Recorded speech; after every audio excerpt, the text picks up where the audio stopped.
अगर मोज़ा कई जगह से थोड़ा थोड़ा फटा हो तो फिर मसह का क्या हुक्म है। चुनांचे अगर एक ही मोज़ा कई जगह से थोड़ा थोड़ा फटा हुआ हो और वो फटन पैर की छोटी 3 उंगलियों के बकदर पहुंच जाए तो मसा करना दुरुस्त ना होगा।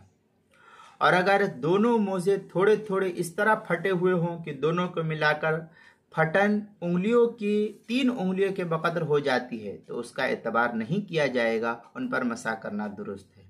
चनाचे दुर्र मुख्तार में है, व तजमल खुरूक फी खुफ़िन वाहिद ला फीहिमा, यानी एक मोजे को जोड़ा जाएगा, दोनों को नहीं।